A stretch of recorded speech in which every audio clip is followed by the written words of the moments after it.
Oke, selanjutnya bejana berhubungan. Apa itu bejana berhubungan? Bejana berhubungan itu suatu wadah ya yang saling terhubung. Saling terhubung bagian yang satu dengan bagian yang lain. Pada bejana berhubungan, jika bejana berhubungan itu diisi dengan zat cair yang sama, jadi diisi oleh satu zat cair, umpamanya air saja, maka dalam keadaan stabil, permukaan zat cair itu akan membentuk satu garis lurus atau bidang datar. Ya, jadi kalaupun kamu miringkan ini, ya, umpamanya di sini diangkat, tetap dia akan nantinya membentuk garis lurus atau bidang datar. Nah, hukum bejana berhubungan tadi ini bahwa suatu zat cair jika dimasukkan ke dalam suatu bejana berhubungan dia akan membentuk satu bidang datar, itu tidak berlaku jika tekanan di permukaan bejana tidak sama. Maksudnya umpama ya, kalau di bagian ini, kita maaf, mungkin tidak kelihatan, umpamanya di bagian ini kita berikan tekanan. Maka akan menimbulkan tinggi permukaan yang ada di sini itu tidak akan rata lagi. Kalau kita tekan di sini, maka di sini kan akan turun posisinya.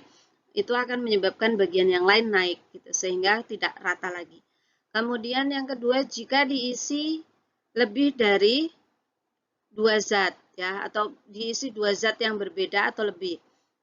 Jadi umpamanya saja di tabungnya ini kita masukkan minyak, tabung yang ini kita masukkan air, maka ketinggiannya akan berbeda.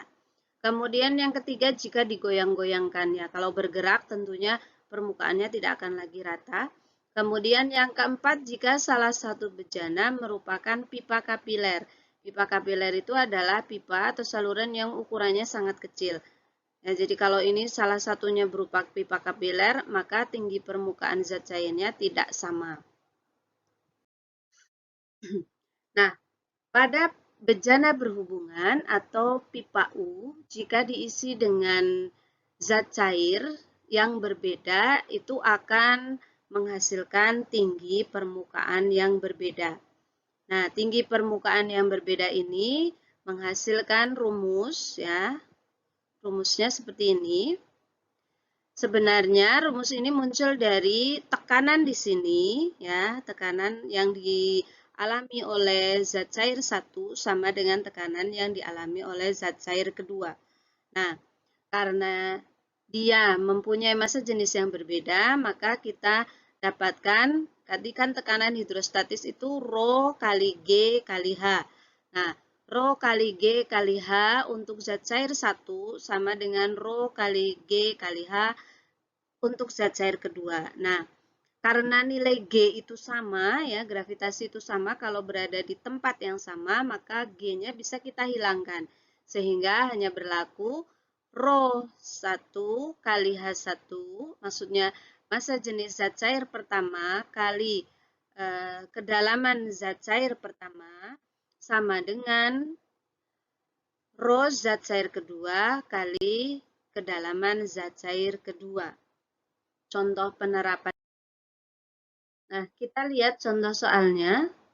Umpama pada sebuah pipa U terdapat air. Kita tahu massa jenis air adalah 1000 kg per meter kubik. Kemudian dimasukkan zat cair lain sehingga mengisi 10 cm bagian kiri pipa. Jadi yang ini menghasilkan 10 cm gitu ya. 10 cm dia lebih tinggi. Nah, jika diketahui beda ketinggian, jadi bedanya antara di sini sampai sini umpamanya ya, beda ketinggiannya. Oh maaf, nggak kelihatan sama kamu ya. Nah, sebentar nih. Oke, beda ketinggiannya jadi sini ya. Kalau kita buat garis lurus di sini beda ketinggiannya adalah cuma 1 cm. Nah, maka berarti kan 1 cm ya. Hitunglah massa jenis zat cair tersebut. Jadi kalau di sini diketahui tingginya H1 adalah 10 cm, kemudian zat cair kedua ini tingginya berapa? Kalau tadi selisihnya adalah 1 cm. Maka berarti kedalaman zat cair kedua atau H2-nya kita cari terlebih dahulu. 10 cm dikurangi 1 cm, maka hasilnya adalah 9 cm. 9 cm ini kita ubah ke meter, maka hasilnya adalah 9 kali 10 pangkat minus 2, atau kalau kita buat dalam bentuk desimal, ya, kalau kita buat dalam bentuk desimal sama dengan 0,02, ya, sama dengan 0,02. Kemudian rho zat cair kedua dalam hal ini berarti airnya, ya, rho airnya adalah 1000 kg per meter kubik. Kita ditanya berapa massa jenis zat cair kedua, massa jenis zat cair yang dimasukkan, yang H1 berarti, ya. Rho 1, maaf, rho 1-nya berapa? Maka rho 1 kali 0,1 meter itu yang ini, ya. Tadi kedalaman zat cair 1 kan 10 cm, berarti kita ubah ke meter kan jadi 0,1 karena dibagi 100, ya. 1 meter kan 100 cm, sehingga kalau 10 cm, 10 dibagi 100, 0,1. Nah, rho 1 kali 0,1 sama dengan 1000 kali 0,09. Ya, maka kita dapatkan di sini 1000 kali 0,09 kan dapat 90. 90 dibagi 0,1. Kita dapat 900 kg per meter kubik. Nah, selain itu ada gejala kapilaritas. Kapilaritas adalah gejala turun atau naiknya zat cair dalam pembuluh yang sempit, ya, atau pembuluh rambut atau pembuluh kapiler. Contohnya adalah pembuluh pada batang tumbuhan. Kita ingat pada batang tumbuhan ada pembuluh yang berfungsi mengangkut air dan mineral dari akar ke daun. Namanya adalah pembuluh xilem, ya. Nah, pembuluh xilem ini merupakan pembuluh kapiler. Maka dia bisa mengangkut air. Ya, mengangkut air. Pada pipa kapiler, air akan naik karena adhesi antara pipa kapiler dengan air lebih besar dibanding kohesi air. Nah, sedangkan pada air raksa, saat berada pada pipa kapiler justru akan turun posisinya karena kohesi raksa lebih besar dari adhesi antara raksa dengan pipa kapilernya. Oke, kita perhatikan gambar berikut, ya, untuk menjelaskan tadi lebih luas lagi. Jadi tadi meniskus zat cair atau bentuk permukaan pada zat cair yang berada di dalam sebuah wadah itu berbeda-beda tergantung dari kohesi dan adhesi. Kita bisa lihat di sini, jika adhesi dan kohesinya sama, maka meniskusnya membentuk garis mendatar.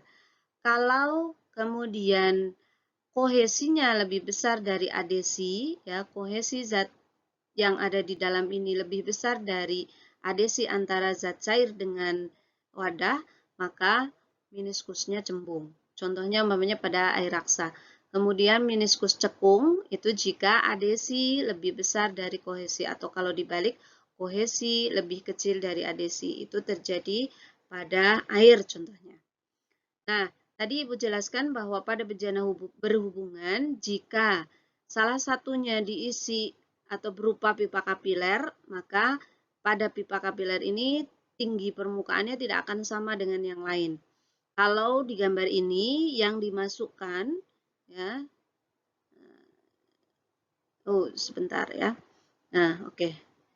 Ini, nah, kalau di gambar ini, ganti, ini, ya. Nah, di gambar yang ini, yang dimasukkan adalah air. Maka pada pipa kapiler tinggi permukaan airnya lebih tinggi dibandingkan yang lain. Sedangkan gambar yang di bawah ini adalah kalau yang dimasukkan berupa raksa, ya, berupa air raksa, maka kohesi air raksa itu lebih besar daripada adesi antara air raksa dengan bejananya atau dengan wadahnya. Sehingga justru pada pipa kapilernya permukaannya lebih rendah. Oke, itu yang bisa Ibu jelaskan. Nah, untuk menguji kemampuan kalian pada rumusnya, bisa kalian kerjakan 2 soal yang ada pada slide berikut. Ini ya, slide pertama. Berapakah tekanan hidrostatis yang dirasakan oleh Risa? Kemudian ini juga yang ditanyakan adalah berapa tekanan hidrostatis yang dialami tepat di mulut ikannya. Baik, itu yang bisa Ibu jelaskan pada kesempatan kali ini. Ibu akhiri. Assalamualaikum warahmatullahi wabarakatuh. Semoga yang Ibu jelaskan ini bermanfaat.